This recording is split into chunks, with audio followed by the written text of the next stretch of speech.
Voy a presentarles a la doctora Paula Soto. Ella es profesora y investigadora del Departamento de Sociología de la Universidad Autónoma Metropolitana en la unidad Iztapalapa, ¿no? Sus principales temas de investigación son la relación entre la ciudad, movilidad y género, hábitat urbana, construcción espacial del miedo y género, geografías feministas, métodos cualitativos para el estudio del espacio urbano. Actualmente es investigadora responsable del proyecto Una mirada del género interseccional a las prácticas de movilidad cotidianas de hombres y mujeres en la Ciudad de México. Aportes para la construcción de ciudades cuidadoras e inclusivas. Proyecto financiado por la Secretaría de Ciencia y Tecnología, SECTEI, de la Ciudad de México.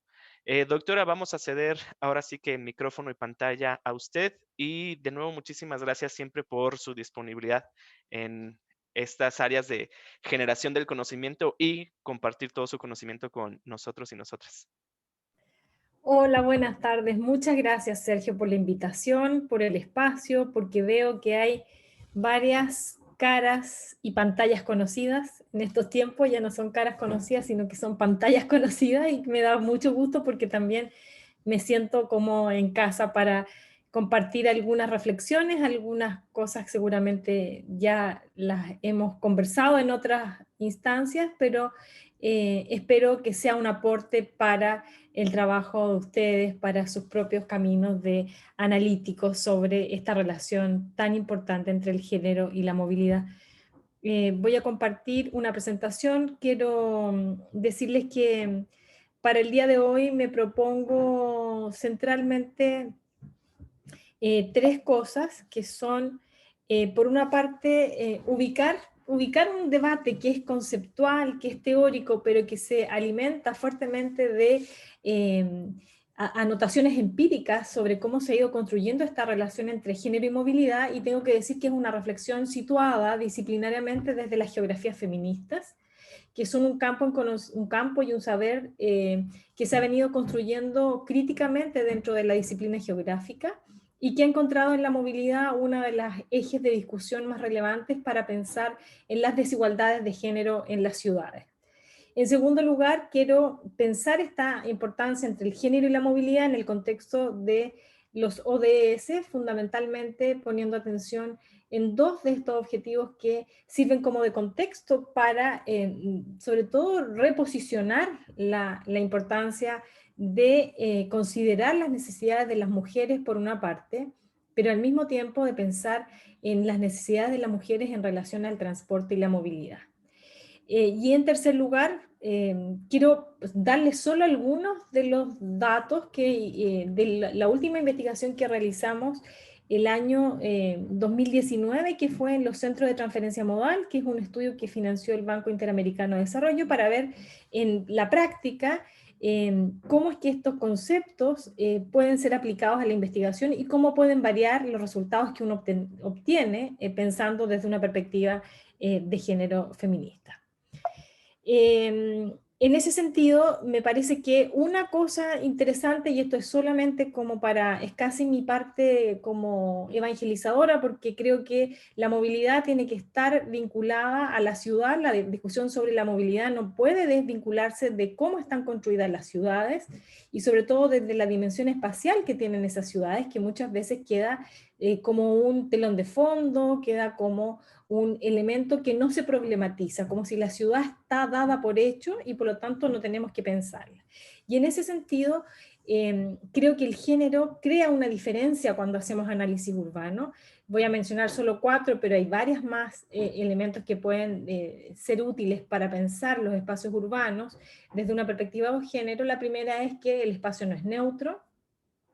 El espacio ha servido como una categoría fundamental para construir profundas desigualdades dentro de la sociedad. El espacio ha servido para crear el sexismo, el espacio ha servido para crear la xenofobia, el espacio ha servido para desarrollar procesos como de explotación social, de segregación urbana, pero también factores culturales como el sexismo, que vamos a ir viendo de a poco cómo se materializa esta reflexión en la investigación. En segundo lugar, cuando uno piensa en el análisis urbano, inmediatamente, tanto como categoría de análisis de la investigación, como en el caso de las políticas públicas, las mujeres aparecen como un colectivo en primer lugar, invisibles dentro del diseño de las políticas, pero al mismo tiempo las mujeres aparecen como un todo homogéneo, es decir, pareciera ser que las mujeres todas tienen las mismas necesidades, pareciera ser que todas las mujeres se mueven de la misma forma, y eso ha hecho que pensemos en políticas muchas veces que no atienden necesariamente a las necesidades particulares de grupos específicos de mujeres. En tercer lugar, creo que es importante que muchas de las categorías con las cuales pensamos en la ciudad siguen siendo categorías dicotómicas, que lo que refuerzan es un pensamiento binario, que lo que hace es alterizar a un otro, y al alterizar al otro lo pone en una condición de subordinación, y ese otro y esa condición de subordinación está asociada a categorías como lo público y lo privado, por ejemplo, pensando que lo femenino es lo privado, lo masculino es lo público, pero también a otras categorías como lo productivo y lo reproductivo que se reproducen en el análisis urbano, esta idea de que pareciera ser que las casas están fuera del análisis urbano porque lo que importa el análisis urbano es lo que ocurre en el espacio productivo, como si en las casas no se produjeran bienes, personas, y en tercer lugar, una dicotomía menos analizada, pero muy importante para el análisis de género, es la dicotomía móvil e inmóvil. Esto me gusta siempre decirlo porque pareciera ser que lo móvil ha sido fundamentalmente una característica masculina. Metáforas biologicistas como el espermio que se mueve, el óvulo que espera, por ejemplo, van construyendo la idea de que las mujeres y lo femenino se asocian a lo inmóvil. Por lo tanto, muchas de las discusiones sobre la movilidad, las mujeres no han tenido ninguna presencia dentro de ese debate. Y en cuarto lugar, es importante también pensar cómo el ambiente urbano, es decir, el espacio construido, ha impuesto ciertas restricciones para las mujeres que son importantes de analizar cuando pensamos en términos de movilidad. ¿Por qué la movilidad? Y aquí quiero un poco transitar en cómo se ha movido dentro de la propia geografía la discusión sobre movilidad y transporte. En primer lugar, porque creo que hay que hacer la distinción entre transporte y movilidad. Pareciera ser que la discusión sobre la movilidad se ha reducido fundamentalmente a una cuestión del transporte. Y efectivamente el transporte es fundamental, pero no necesariamente posiciona en el centro la experiencia de las personas durante esa experiencia que es moverse por la ciudad o por cualquier espacio, digamos. Y en ese sentido yo creo que cuando las discusiones se centran en el transporte, las discusiones se centran en un conocimiento experto, en un conocimiento además que es no solo masculinizado, sino que es restringido a ciertas disciplinas como la ingeniería, sobre todo dentro de la ingeniería en transporte, entonces son los expertos los que opinan de transporte. Y cuando hablamos de movilidad, la movilidad es una experiencia que lo que hace es que las personas validen un tipo de saber que muchas veces queda invisibilizada para las políticas, porque lo que importa son las discusiones grandes, es decir, cómo hacemos que nos demoremos menos para llegar a donde tenemos que llegar, o cómo hacemos que estas discusiones sean eficientes, la idea de la eficiencia en el transporte, y por lo tanto dejamos la experiencia de la movilidad fuera. Otra cosa importante de por qué la movilidad es porque fundamentalmente también en estas discusiones de transporte y movilidad muchas veces pensamos que estudiamos la movilidad cuando pensamos en los desplazamientos, entonces nos llenamos de muchas encuestas para decir que los desplazamientos son de tal forma y cuando hablamos de desplazamiento lo que hacemos es pensar que hay un espacio cartesiano, medible, que es posible de, sobre todo de medir, es decir, en tiempo. Y cuando pensamos en movilidad, la verdad es que muchas veces vamos a poner el acento en otras dimensiones que no tienen que ver necesariamente solo con las variables temporales, sino que vamos a ver que la movilidad es fundamental para entender las experiencias emocionales, para entender factores económicos, para entender factores de tipo sociocultural que afectan los movimientos por la ciudad. Y en tercer lugar, más que el transporte, lo que me interesa es pensar la movilidad en una serie de reflexiones que se han denominado dentro de la sociología el giro de la movilidad, donde está John Urry, por ejemplo, Mimi Scheller, Tim Creswell, Paola Girón, Dan Zunino, más en Latinoamérica, que han pensado efectivamente que la movilidad es un conjunto de prácticas, de emociones, de representaciones y de movimientos que van más allá del desplazamiento, porque vamos a encontrar también, y sobre todo en esta pandemia nos ha mostrado, que hay movimientos sin desplazamiento, que hay experiencias de moverse y sobre todo hoy día más conectados a esta discusión sobre la continuidad del espacio virtual, del espacio real, que hay movimientos sin necesariamente desplazamiento. ¿Y por qué el género? Porque el género es fundamental tanto para mostrar cómo se han ido construyendo ideas e imaginarios y representaciones sobre lo que son hombres y mujeres, y dentro de eso también es importante que las formas de movernos, la forma en que movernos en un cuerpo específicamente, va a construir una serie de representaciones también. Y eso es importante porque el género va a marcar esa diferencia tanto para ver cómo nos construimos como hombres y mujeres, pero también cómo nos movemos como hombres y mujeres dentro de la ciudad. Y por lo tanto, también cuestiona esta idea de una serie de, yo diría, de ideales modernos, sobre todo vinculados a la idea de que la movilidad representa la libertad, como si fuera casi una unidad. Entre, la idea de moverse significa libertad, cuando en realidad para grandes ciudades como la Ciudad de México, muchas veces el moverse más que una libertad representa un castigo y representa más bien una opresión más que una libertad. Y el género, como les digo, entonces estructura tanto prácticas cotidianas como patrones de desplazamiento.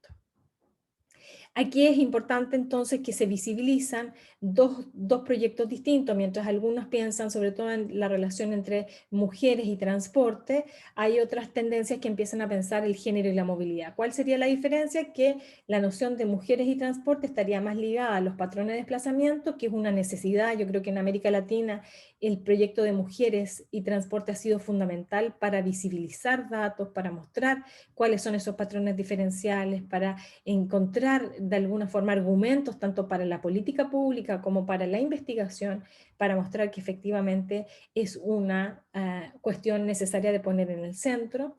También se han ido discutiendo algunas cuestiones sobre movilidad y cuidados, es decir, en este proyecto Mujeres y Transporte se han puesto sobre todo en el centro que una de las características fundamentales de la movilidad de la mujer está relacionada con las tareas del cuidado.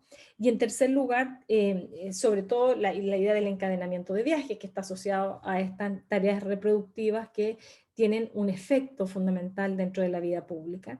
Y hay otra idea también que creo que tiende a esencializar y de alguna forma a no problematizar la idea de que las mujeres tienen patrones de desplazamiento más sostenibles, es decir, que casi naturalmente las mujeres tendrían una idea o estarían asociadas a una idea de sostenibilidad.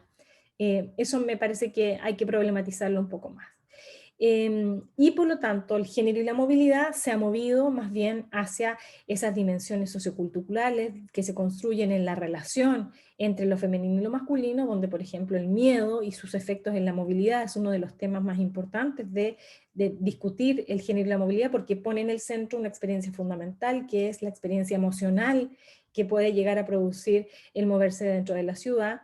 Por otra parte, estamos recientemente desarrollando toda esta línea que ya en otros países estaba teniendo relevancia, pero yo creo que a partir de la pandemia se resitúa como un tema importante, que es la inmovilidad, es decir, el confinamiento, cómo le damos voz a esa continuidad entre lo móvil y lo inmóvil, y cómo pensamos y politizamos este debate también de la inmovilidad.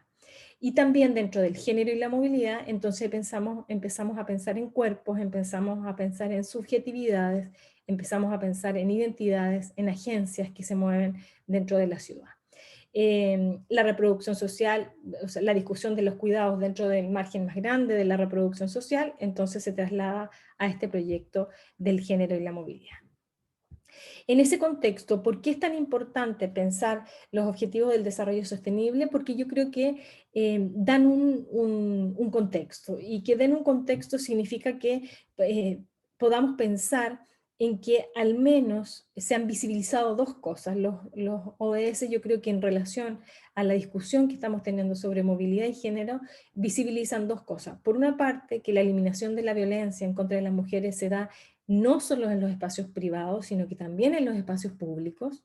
Y eso es importante porque en América Latina, uno de los espacios públicos donde mayor incidencia de violencia sexual existe es en el transporte público, por lo tanto, eso implica inmediatamente pensar el espacio público y dentro del espacio público los espacios de movilidad. Y en segundo lugar, me parece que es importante que se vincule a la cuestión del transporte en este sentido. Por lo tanto, creo que es un movimiento, de alguna forma los ODS nos permiten mirar y situar en el ámbito, sobre todo de la política pública, la necesidad de pensar las políticas del transporte y de la movilidad desde una perspectiva de género. ¿Y por qué? Porque fundamentalmente el objetivo 11 de los ODS plantea la creación de ciudades y asentamientos humanos más seguros, inclusivos, resilientes, etcétera, donde la idea de inclusividad y de seguridad son vitales para la experiencia urbana de las mujeres. Yo aquí solo quise poner algunas de las metas de la igualdad de género que proponen los ODS y que están vinculados al debate sobre movilidad. En primer lugar, la cuestión de eliminar la discriminación contra mujeres y niñas en todo el mundo. El 5.4 que tiene que ver con reconocer y valorar los cuidados no remunerados y sobre todo el trabajo doméstico no remunerado, y eso lo vincula inmediatamente a la prestación de servicios, pero también de la construcción de infraestructuras, que es una de las cuestiones importantes que hay que pensar, también en términos de mejorar el acceso a las tecnologías, en particular a las tecnologías de la información y de la comunicación, que también están vinculadas a las comunicaciones, y sobre todo aprobar y fortalecer las políticas que están orientadas fundamentalmente a la igualdad de género. Y yo creo que el transporte ha sido uno de los sectores más duros de movilizar en términos de incorporar la perspectiva de género. Yo diría que en el transporte es donde es uno de los sectores que más tardíamente incorporan la perspectiva de género para pensar las políticas de desarrollo. Algunas dentro de las metas del objetivo 11 tienen que ver con proporcionar acceso universal a zonas verdes, a espacios públicos seguros, en particular para mujeres y niñas y a personas con discapacidad. Ahí ya empezamos a ver el otro componente fundamental de esta como agenda del género y la movilidad, que tiene que ver con las características interseccionales de la vida y que resultan ser una serie de desigualdades que se van sumando, no en el sentido de que van como incorporándose unas a otras, porque muchas veces son paralelas, sino que van pensando que las mujeres son mucho más heterogéneas que la categoría de mujer, sino que van incorporando a la edad, van incorporando a la condición de discapacidad y a otras características que sería importante discutir. Por lo tanto, creo que lo que sitúan los ODS es fundamentalmente poner en el centro el transporte urbano como un eje fundamental para la construcción de las ciudades inclusivas. Y en ese sentido, por lo tanto, el debate del transporte tiene que estar incorporado dentro de los debates de la ciudad. No podemos pensar sectorialmente como si el transporte se moviera por un lado, la planificación se moviera por el otro y las políticas de género se movieran por otro, porque lo que se produce es una sectorialización de la demanda y por lo tanto una desvinculación de las respuestas que se dan. Yo quiero finalizar la presentación con algunos datos que nos parecen relevantes en un estudio que hicimos el año 2019, que retomando las nociones de la movilidad desde esta perspectiva mucho más sociocultural y pensando que el género crea una diferencia a la hora de analizar la movilidad, hicimos un ejercicio investigativo en 3 centros de transferencia modal, Pantitlán, Indios Verdes y Tasqueña, y se combinó un estudio mixto, tanto cuantitativo como cualitativo, donde encontramos que 2 categorías fundamentales para pensar la movilidad tenían que ver con los patrones de desplazamiento, pero también con la inseguridad de las mujeres a la hora de moverse. Y una de las cosas que más como equipo de investigación nos parece relevante es que hicimos una innovación metodológica para hacer el estudio que fue bien recibida por el Banco por el BID, que nos pareció receptivo en ese sentido, y es que para estudiar la movilidad hay que generar métodos móviles. O sea, no podemos estudiar la movilidad solo con encuestas, no podemos estudiar la movilidad solo con técnicas fijas. Eso también viene dentro de un debate sobre este nuevo paradigma de la movilidad que plantea que las ciencias sociales han sido fijas o han estado cómodamente fijas a la hora de investigar, y lo que hicimos fueron unas estrategias de investigación que vincularan la movilidad en la experiencia de la investigación. Por lo tanto, hicimos etnografías de viaje con las usuarias, hicimos recorridos comentarios con recorridos comentados con las mujeres, y también incorporamos a los funcionarios de los centros de transferencia modal. Mira, de los datos más relevantes, yo diría que, bueno, uno, que los centros de transferencia modal son territorios, y lo digo así en el sentido conceptual que eso implica.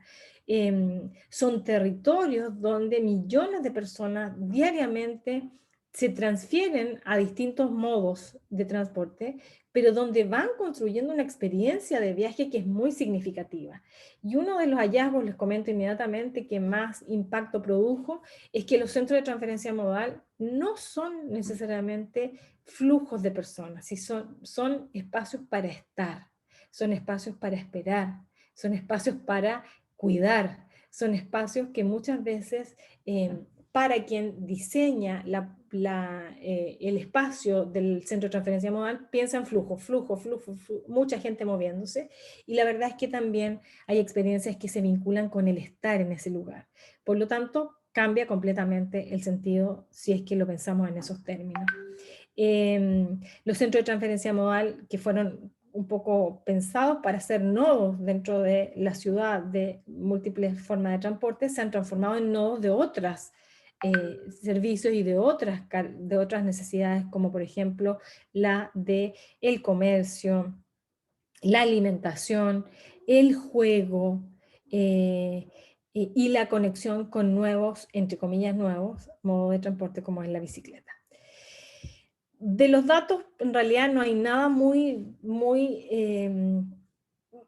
como que no sepamos, digamos, pero claro, con datos es otra cosa. Sobre el 70 y tantos por ciento, y esto nos dio mucho gusto también entenderlo así, sobre el 75% de las mujeres en los 3 centros de transferencia modal se siente muy insegura o insegura en términos de victimización sexual. Por lo tanto, estamos hablando de un porcentaje importante de las mujeres. En los 3 centros de transferencia modal se dan casi las mismas formas de acoso y de violencia sexual en el transporte, que son piropos ofensivos, recargar el cuerpo, y le hicieron sentir miedo de un ataque sexual. Donde encontramos diferencias es en estas dimensiones espaciales de la violencia sexual que se fueron construidas a través de estos recorridos comentados, porque vamos con las mujeres construyendo estos mapas para saber efectivamente dónde se dan y qué presencia tienen factores ambientales que podrían ayudar de alguna forma en el diseño urbano a disminuir esta percepción al menos de inseguridad, como pueden ser el orden, la limpieza, el estado de las luminarias, la presencia de la policía en relación a cada uno de los centros de transferencia modal. Lo que encontramos ahí, y que es muy relevante, es todo un conocimiento que tienen las mujeres sobre su experiencia de viaje que va y que es muy importante a la hora de pensar en el diseño, porque las mujeres saben perfectamente por qué pasillo, por qué andén, por qué lugar caminar, porque saben en qué condiciones físicas está el lugar. Por lo tanto, volvemos a reforzar esta idea de un conocimiento experto que piensa en el transporte, y un conocimiento experto que es el de las mujeres, que es el de las usuarias, que es también un conocimiento experto que debería encontrarse en algún momento con ese otro conocimiento experto de los técnicos en el transporte. Aquí tenemos los 3 mapas, cómo se construyeron y cómo hay un conocimiento así súper detallado y muy específico sobre cómo se dan estas experiencias de violencia, pero también dónde están las condiciones físicas que facilitan estas experiencias de violencia. Ahí tenemos hicimos un registro fotográfico bien interesante. Lo más relevante aquí es que la denuncia es mínima, eh, la mayor parte se aleja del lugar, no hace nada, o se defiende sola. Entonces ahí eso nos da también una serie de información relevante en ese sentido.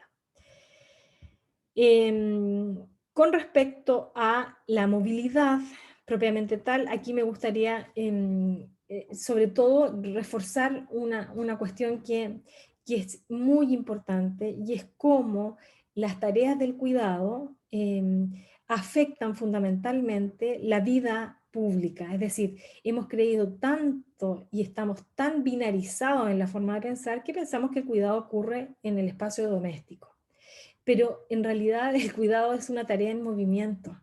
Las mujeres caminan con sus hijos, los llevan a la escuela, los llevan al trabajo muchas veces, cuidan a familiares, van a los centros de salud, y esas son prácticas del cuidado que se dan en el movimiento.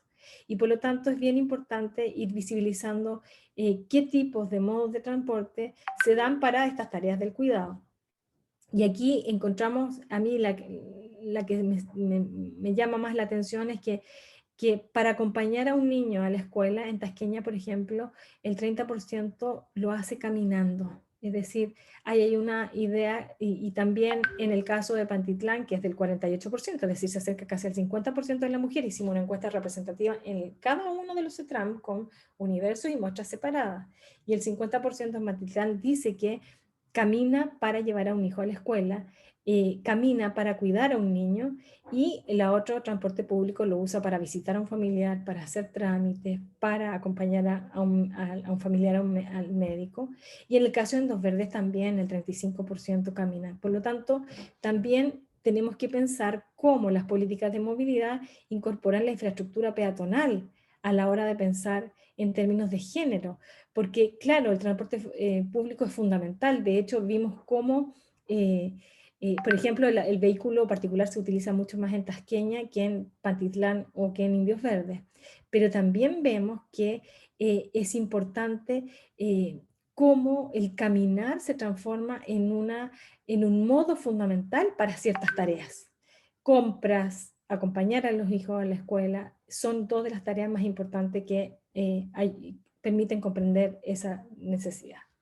Y esta gráfica para mí resume un poco la investigación que hicimos, porque si ustedes piensan que todas estas tareas, acompañar al médico, a un familiar, cuidar a un niño, ir de compras, realizar trámites, visitar a un familiar, acompañar a un niño en la escuela, la juntáramos como una categoría, como dice Inés Sánchez Madariaga, y la construimos en una categoría que ella denomina la movilidad del cuidado, que desde mi perspectiva son viajes del cuidado. La movilidad es mucho más compleja, aquí estaríamos pensando en viajes del cuidado.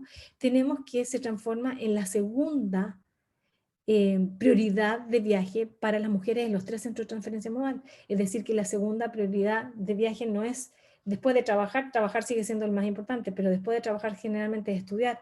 Pero si la constituimos como una categoría, los centros de transferencia modal se utilizan para fundamentalmente trabajar, para realizar tareas de cuidado y en tercer lugar para estudiar. Y eso significa cambiar completamente el enfoque, al menos hasta ahora, de cómo se ha pensado los transportes y las políticas de movilidad. Eso es súper importante, y nosotros terminamos haciendo este documento, está publicado. Y en términos de accesibilidad, solo quiero contarles una historia, porque también la idea es no solo quedarnos con la encuesta, sino que también mostrar la experiencia de viaje. Eh, el viaje de una mujer que va mostrando cómo ella viaja, trabaja por el, ay, no me acuerdo, se me olvidó el Metrobús, pero lo que hace es ir con su hijo desde alrededor de las 9 de la mañana, porque ella entra a trabajar a las 11, se mueve diariamente casi 3 horas en todos los modos de transporte que utiliza. Pero fíjense que lo más relevante que hace ella es que cuando va con su hijo, llega primero toma una combi, luego llega al centro de transferencia modal, toma el metro. Cuando va en el metro, le da de desayunar a su hijo y le ayuda a hacer tareas de cuidado, como por ejemplo, desde cortarle las uñas, arreglarle la ropa. Luego llega, lo deja, se va a trabajar, vuelve en la tarde, se juntan con el esposo en un punto intermedio y ya el niño llega durmiendo todos los días a su casa. Es decir, el mayor tiempo de sociabilidad de ese niño se da en el transporte público con sus padres. Entonces, no estamos hablando solamente de que el cuidado y la sociabilidad se den en espacios fijos dentro de la ciudad, sino que se dan también en estos espacios en movimiento, que son una de las cosas que a nosotros más nos interesaba mostrar. Y las propuestas fueron orientadas desde acciones muy concretas para pensar en un CETRAM centrado en la movilidad del cuidado, un CETRAM seguro y un CETRAM accesible. Yo dejaría hasta ahí porque ya me pasé un poquitito del tiempo y porque me interesa también conversar y escucharlos y escucharles. Muchas, mil gracias, doctora. Voy a pasar micrófonos. Por ahí, Gloria Morales. am, Ahí podrías ya dar acceso a tu micrófono.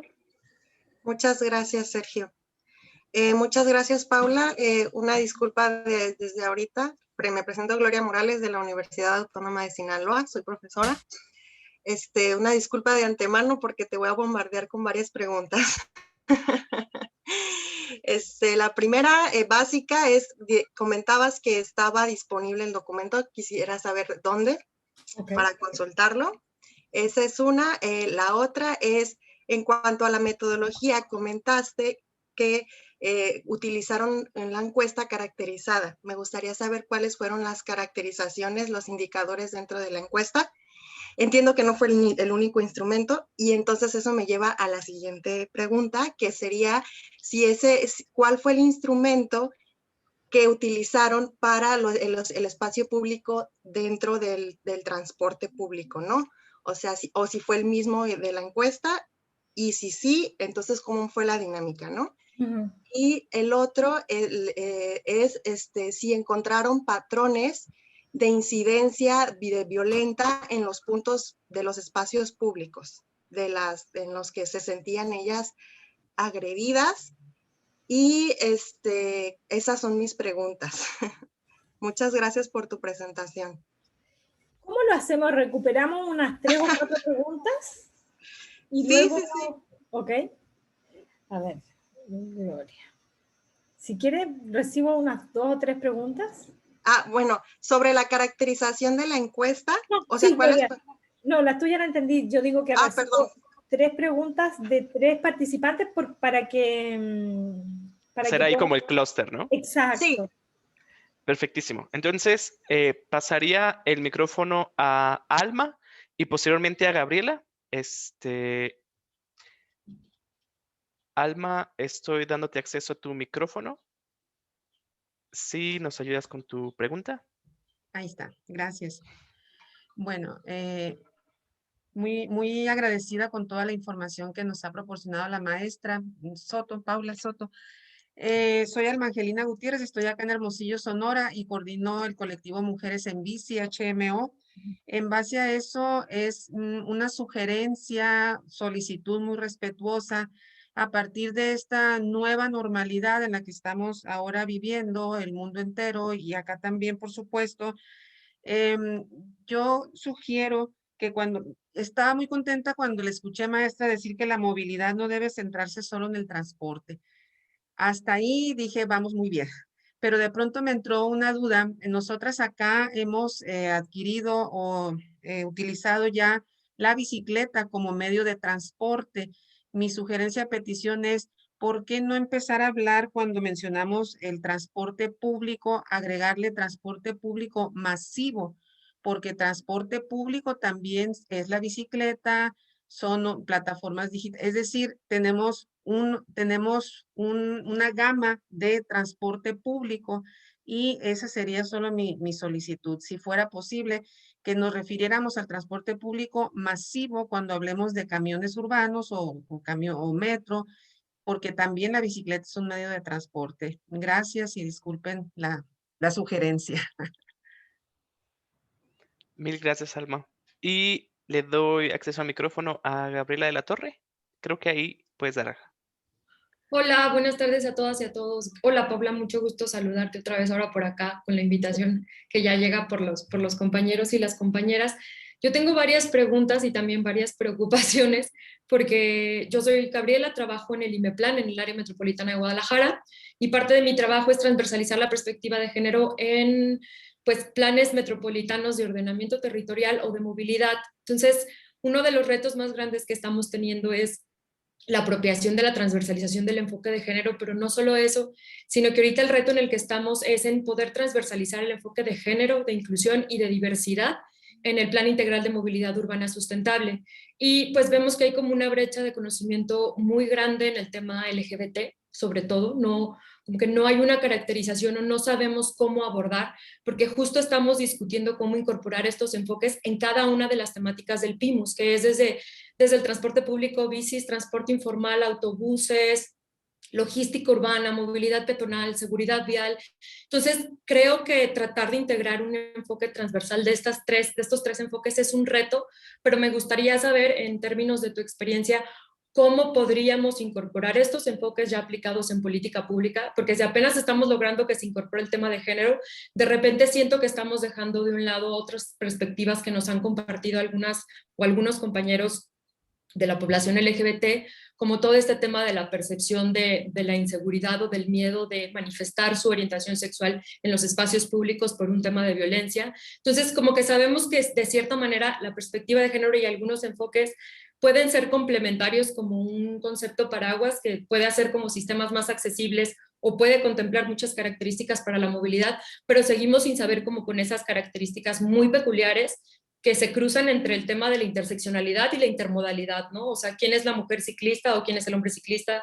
Las personas adultas mayores, qué oferta se tiene o cómo se mueven, cuáles son sus miedos. O sea, creo que incorporar esta visión interseccional, que creo que es lo que comentaba igual la compañera anterior a mí, como toda esta vinculación entre la intermodalidad y la interseccionalidad en los planes de movilidad, porque a mí me gustaría que habláramos como de todos los componentes que tienen los planes integrales de movilidad, porque el reto está ahí, ¿no? Y cómo impactan las decisiones que tomemos con estos grupos de población. Entonces, cómo facilitamos o imposibilitamos su movilidad, ¿no? Y cómo incorporar a todas estas poblaciones, porque muchas de las cosas que a veces suceden es que se considera que el género ya, pues todas las mujeres vamos a entrar ahí y no necesariamente, y también como que hay cuestiones o barreras económicas y sociales en el costo de transporte o en el acceso a ciertos medios que es importante considerar y ya, bueno, como cómo podríamos integrar variables o podríamos incorporar esto en política pública, esta visión de intermodalidad con interseccionalidad. Mil gracias, Gabriela. Doctora, ¿le parece bien con estas tres participaciones? Perfecto. Bueno, Gloria, ya puse ahí el documento para que está en el chat, así que parece que alguien había tenido problemas, pero mi querida Nicole lo volvió a repostear, así que por ahí anda. Hay que entender que este estudio se hizo, el estudio se hizo en los centros de transferencia modal. Lo que nos pareció interesante era estudiar el centro de transferencia modal como un lugar, porque, por ejemplo, todas las encuestas que ha hecho ONU Mujeres para ver la violencia se hacen en el centro de transferencia modal porque hay mucho flujo de personas, pero no se pregunta sobre el centro de transferencia modal. Por lo tanto, lo que nos interesó en este estudio era mostrar cómo ese centro de transferencia modal se construía en un lugar significativo dentro del viaje, no era solo un lugar de paso. Entonces, una de las cosas relevantes que nos dimos cuenta ahí es que el centro de transferencia modal es un lugar muchas veces de espera. Las parejas, las familias se encuentran ahí para llegar a su último trayecto en el caso de que sea el regreso, o ahí se separan para cada uno irse a tomar. Por lo tanto, tiene una relevancia dentro de la experiencia de movilidad que era interesante de estudiar. Entonces, mucho de lo que hicimos con la cuestión de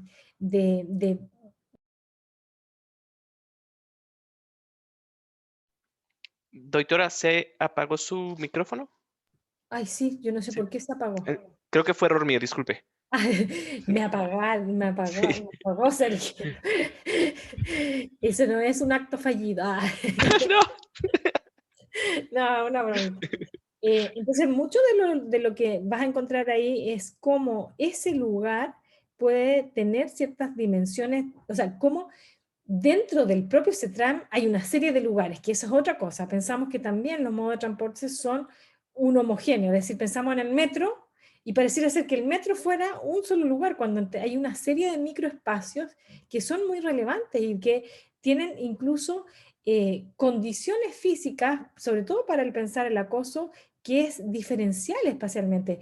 Por ejemplo, esto lo hicimos en el 2014, que fue un estudio que hicimos sobre la separación de los vagones en el metro, pero ahí nos dábamos cuenta que el acoso sexual tiene un comportamiento espacial, porque los agarrones, las miradas se daban, por ejemplo, dentro de los vagones, pero la persecución se da en las zonas de transbordo, las violaciones ocurren en las afueras del... Entonces, la idea era mirar a los CETRAN hacia adentro y verlos dentro de sus diferencias, como diferentes espacialidades. Y ahí lo que vas a encontrar fundamentalmente con estos recorridos comentados es lugares donde se percibe inseguridad, pero donde también hay barreras de accesibilidad para la experiencia del viaje con niños, con adultos mayores o para personas con discapacidad.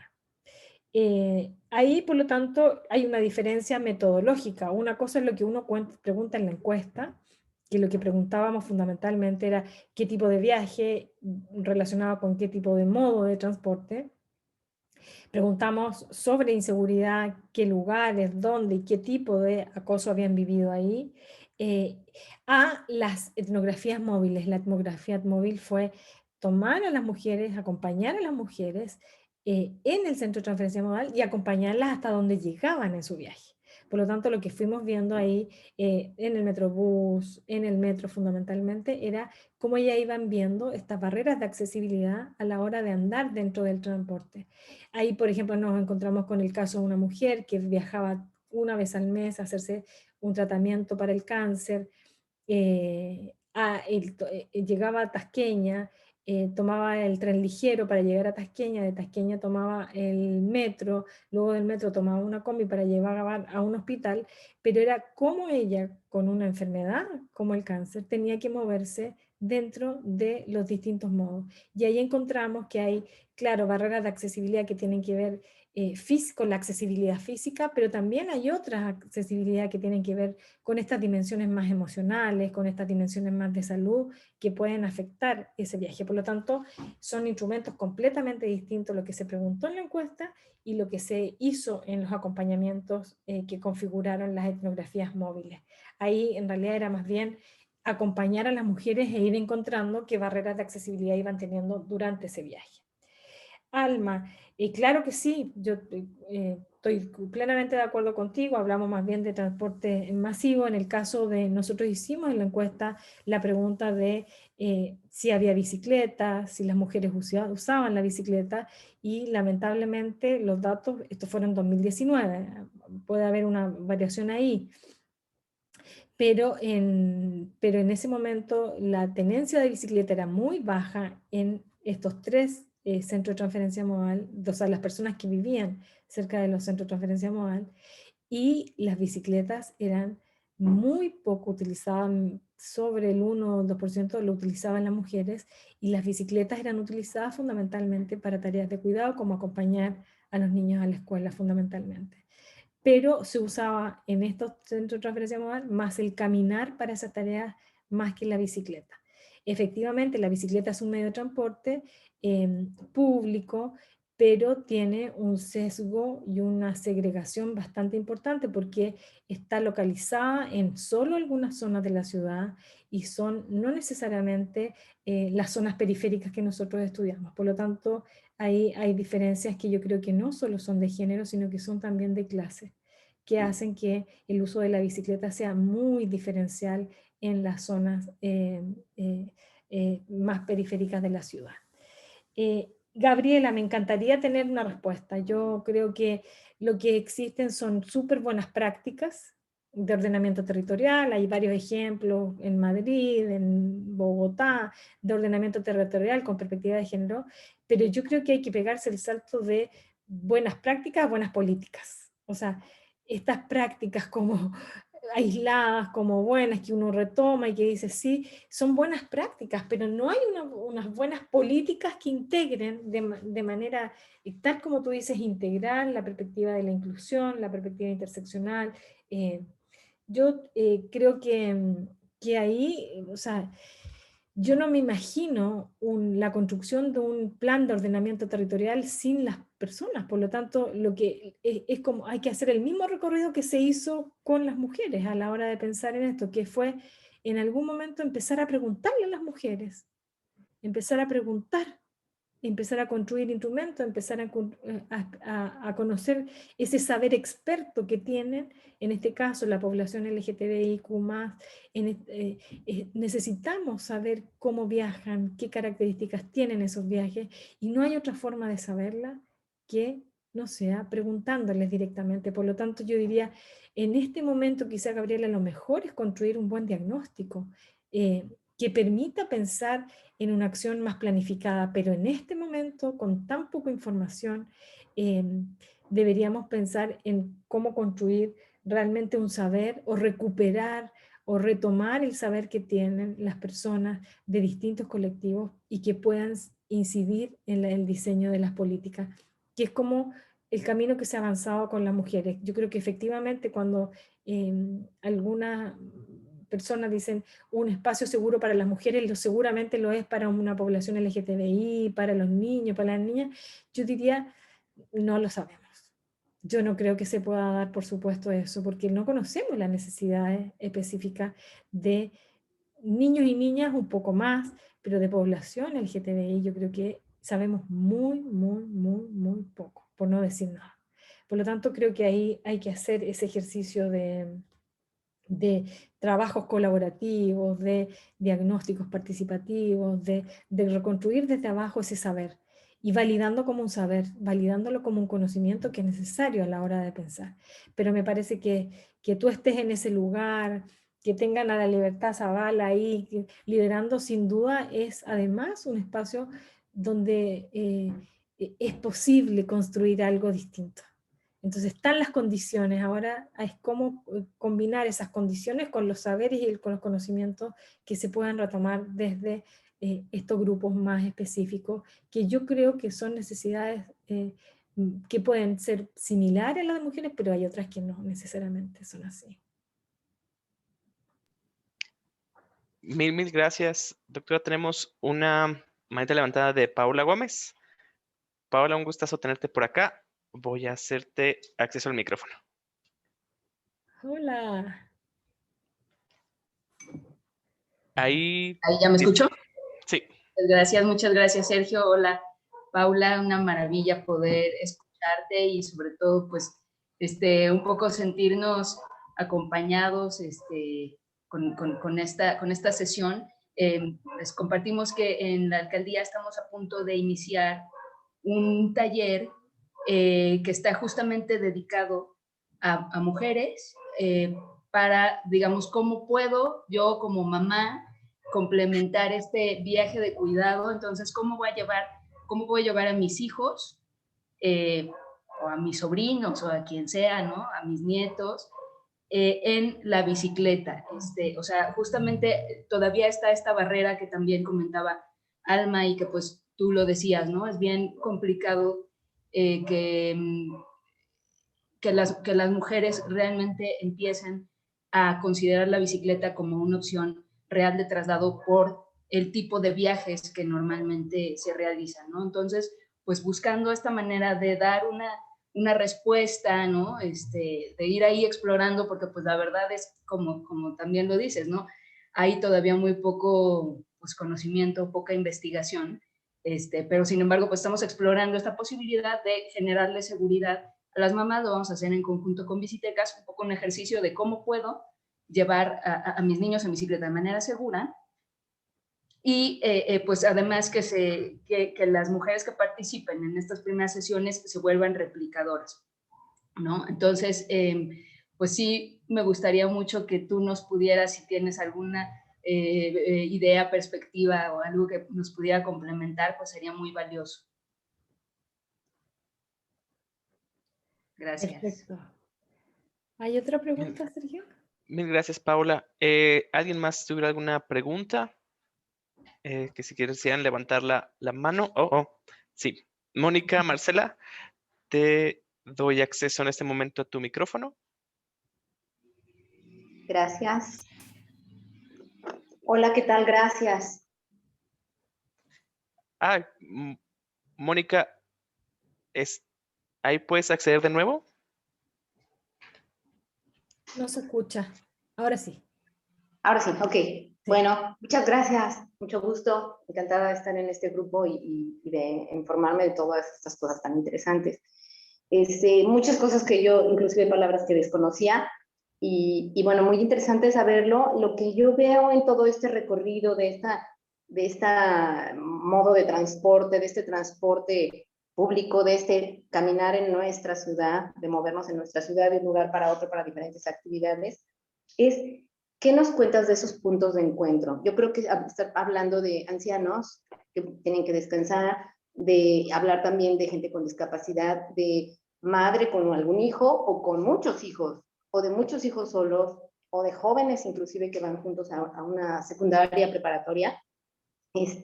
Sí lo mencionaste en algún momento, estos puntos, no lo decías como puntos de encuentro, sino con otro término, pero yo creo que estos puntos de encuentro son muy importantes. Yo viví en la Ciudad de México muchos años y de niña, de la secundaria, viajé en metro, en camión, caminé y todo el rollo me lo hizo. Entonces, sí viajaba con mis hermanos y sí había momentos en que teníamos que separarnos de la caminata, que normalmente se hace, y también separarnos, pegarnos a una pared, estarnos en paz un momento, tomando aires, esperando a los demás que se habían atrasado y verificando que todos estuviéramos juntos, para luego unirnos y caminar. Yo creo que estos puntos de encuentro se requieren tanto así como en las calles. A veces nos vamos caminando varias personas o nos vamos a encontrar en algún punto y en la esquina fulana, frente a la casa de la Puerta Verde o en la tiendita sutana afuera. Yo creo que estos puntos de encuentro se debieran de dar ya en la vía pública como parte de la movilidad, donde nos podemos parar, tal vez sentar en una pequeña banca, reposar un momento, esperar a que lleguemos todos, nos encontremos y continuar este recorrido que en la Ciudad de México suele ser muy largo. En las ciudades más pequeñas, yo vivo ahora en Playa del Carmen, pues es una ciudad mucho más pequeña obviamente, pero aún así nos pasa. Queremos encontrarnos en un punto y en el espacio público donde nos movemos, de nuestra movilidad, no existen puntos de encuentro como tal, que además de que sean accesibles, amables para las personas, también sean seguros, a lo mejor con una luz especial, a lo mejor con vigilantes que anden rondando por ahí, a lo mejor hasta con un timbre de emergencia. Yo creo que este tipo de cosas para nuestra ciudad, para todos los géneros y las edades, es algo que nos está faltando en nuestras ciudades. No quiero un gran parque, ¿no? A cada determinados metros, pero sí hay pequeños puntos de encuentro bien identificados que sabemos que en ese punto, oye, si va un niño, en el siguiente punto que veas como si me pierdes, ahí te paras y te metes y ahí te quedas, ¿no? No sé, muchos puntos de estas cosas ahora con mis nietos, también yo pienso, digo, acá, y llega un momento que hay tanta gente que no los puedes soltar en un instante porque se te van entre la gente, ¿no? Entonces, si todos desde los adultos, desde los niños y todos los adultos, sabemos que existen estos puntos a determinada distancia en todos los recorridos que podamos hacer, vamos a tener más seguridad, ¿no? Que es muchas veces de los puntos. Y tranquilidad, y lo vamos a disfrutar mucho más el paseo, el camino, la llegada donde tengamos que ir, que finalmente ahí se van horas de nuestras vidas. Bueno, no sé si tienen algo en este aspecto, sería súper interesante porque sí lo mencionaste. Entonces, me llama mucho la atención eso, que yo en mi ciudad creo que está haciendo mucha falta. Gracias. Gracias, muchas gracias, felicidades por todo el tema. A ti, Mónica, muchísimas gracias. Bueno, respondo a Paola, yo le diría, bueno, que están abriendo un debate con este taller que es muy, muy importante y que tiene que ver precisamente con cómo, yo creo que incluso antes del contexto de pandemia, efectivamente la bicicleta estaba cumpliendo un papel fundamental para ciertas tareas de cuidado en la vida de las mujeres. Quizás en términos de porcentaje es mínimo, pero tiene relevancia, independiente de lo cuantitativo. Yo solo diría ahí que me gustaría que pudieran pensar cómo incorporar a los niños y a la niñez en general en este ejercicio.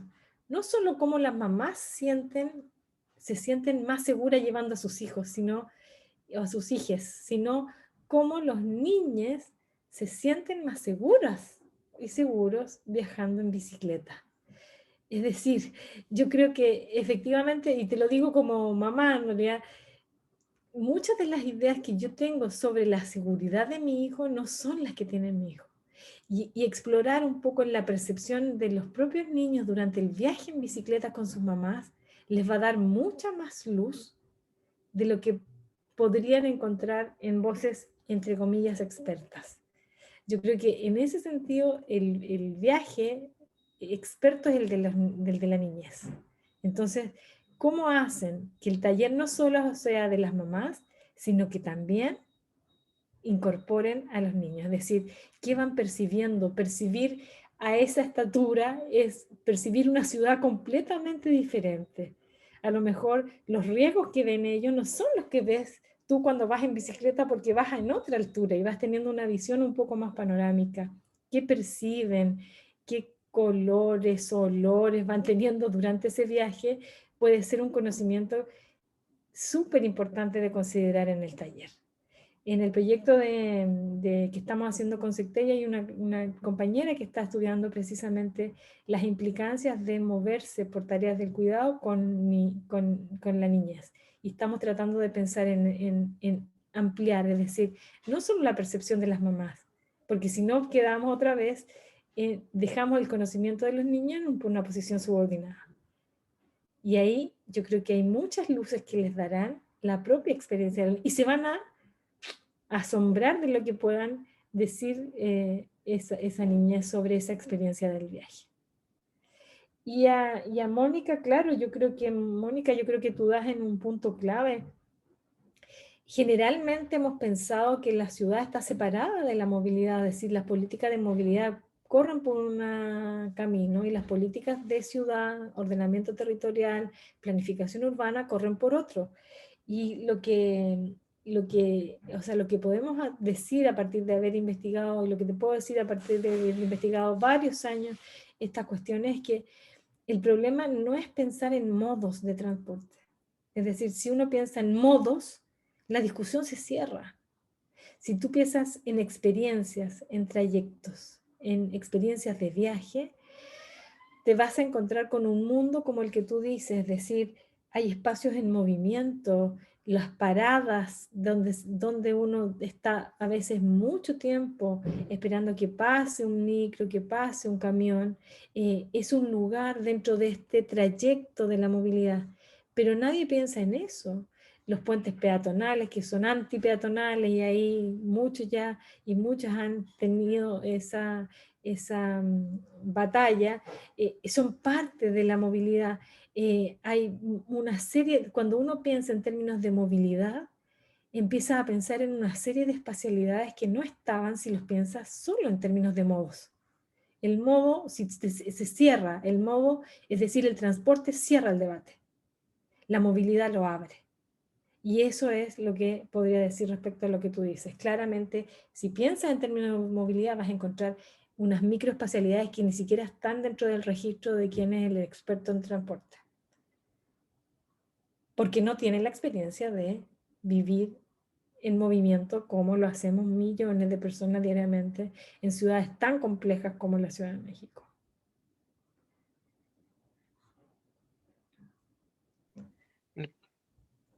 Pues si alguien más tuviera alguna otra duda, pregunta a la doctora, sería el momento.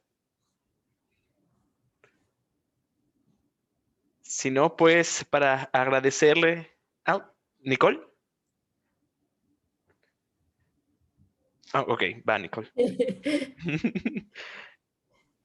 Gracias. No. Hola, Paula. No es duda, solo es que me acuerdo de algo cuando la primera vez que te vi presentar este trabajo, de algo que hablaste que a mí me parece fundamental, como si nos puedes contar un poquito de parte de las recomendaciones que hicieron, bueno. sobre cómo cómo hacer que los CETRAMS sean espacios que puedan cubrir ciertas necesidades de las mujeres. Y nada, quería ver si nos podías contar un poquito de eso. Sí, bueno, una de las cosas que dentro del Centro de Transferencia Modal, una de las cosas, de los lugares que encontramos, de acuerdo a la experiencia de las mujeres, como por ejemplo más críticos, eran los baños, por ejemplo. Los baños, ningún Centro de Transferencia Modal tiene cambiador, entonces las mujeres tenían que cambiar a los niños en los pasillos, en los andenes del Centro de Transferencia Modal, porque no hay, creo que en Pantitlán había un solo baño. Entonces, eso refiere a la idea, eso es lo que nosotros estamos diciendo con la idea del conocimiento experto, con el conocimiento de la experiencia. O sea, para alguien que planea, no piense que una persona vaya a ir acompañando a otra, por ejemplo. Es lo mismo que cuando pensamos en la encuesta de origen-destino. La pregunta, no hay ninguna pregunta de la encuesta de origen-destino que diga, ¿usted viaja? ¿Con quién viaja? Y eso cambia completamente la información. Encontramos, por ejemplo, que los baños eran una cuestión importante. Encontramos que, por ejemplo, en Pantitlán hay una pequeña zona de juegos que resulta ser súper importante cuando las mujeres están esperando a sus maridos que lleguen de otros que vienen del trabajo. O sea, pero eso para la gente que está incluso dentro de la transferencia modal, de los centros de transferencia modal, era terrible, porque en el fondo la gente se queda ahí. ¿Pero por qué se queda ahí si en realidad tiene que pasar rápido? Entonces lo que dicen es que eso dificulta el paso. Y yo creo que ese es un prejuicio urbanístico súper instalado, que la idea de la calle, por ejemplo, es de paso. Que la calle no es para estar, que la calle no es para hacer muchas cosas más. Entonces yo creo que ahí hay una serie de prejuicios urbanísticos que se terminan reflejando en ese diseño. Teníamos también, o sea, pensábamos también en que centrarse en la movilidad del cuidado de los CETRAM.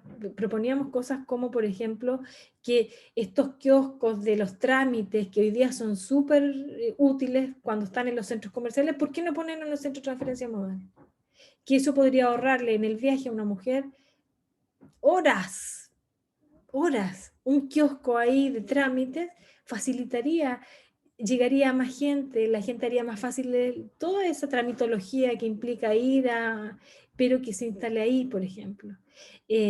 Las señaléticas, yo decía, pero ¿cómo puede ser tan relevante? No, me decían, es que lo que pasa es que si yo me pongo a buscar dónde está el andén, acuérdense que en el caso de Pantitlán o en el de Tasqueña, que vienen interurbanos, muchas veces pierden 15, 20 minutos tratando de ubicarse porque la señalética es pésima, está escondida debajo de los puestos de comerciantes ambulantes, de los árboles que hay. Entonces, la orientación es fundamental en eso.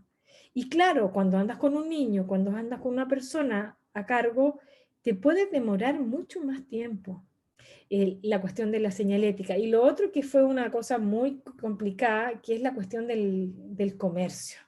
La verdad es que el comercio ambulante que está dentro de los centros de transferencia modal tiene dos miradas ahí muy dicotómicas, que para muchas significa poder ahorrarse una ida a la tiendita y pasar y comprar algo que necesitan para llegar a su casa, pero en otras ocasiones significa un mayor riesgo, mayor vulnerabilidad, los gritos, la cuestión del paisaje auditivo que se genera ahí, el todo cerrado, de no ver la posibilidad, por ejemplo, de escaparse en algún momento, generan un paisaje que es bien complejo en el caso del comercio ambulante. Entonces, hay solo como 4 ideas de las que me acuerdo fundamentales que vimos como en términos prácticos de qué cambiaríamos o cómo pensar un centro de transferencia modal centrado en mayor accesibilidad y en mayor cuidado y en mayor seguridad. Justo yo me acordaba de los kioscos, gracias, perdón que te puse un 4, pero es me encantó útil. Eso. Sería súper útil porque un trámite para una mujer significa desviarse. Muchas veces de los trámites son parte de las tareas del cuidado también, que sacar el certificado de nacimiento, que el certificado de matrimonio, que no sé qué, que el pago de no sé qué. Sería tan sencillo, disminuiría el tiempo de viaje, pero claro, es distinto ese saber al saber cómo de los fundamentalmente expertos. Gracias. Mil gracias, Nick, y mil gracias, doctora, por su apertura, por compartir todo su conocimiento. Ya sabe que aquí tiene todo su club de fans, y que realmente sí, cada vez que la leemos con muchísimo gusto, y cada vez que la escuchamos con los brazos bien abiertos de aprendizaje. Pero la verdad sea dicha, la que en realidad es fans de ustedes y por todo el activismo que llevan tantos años haciendo, soy yo, la verdad. La verdad es que yo soy la que aprende mucho más de ustedes que lo que podemos hacer. Así que es un reconocimiento mutuo, creo yo. Mil gracias, doctora. Y pues mil gracias a todas ustedes y a todos ustedes que nos acompañan. Estamos de vuelta con los webinars. Mil gracias a los que contestaron las encuestas de música peatonal y ciclista.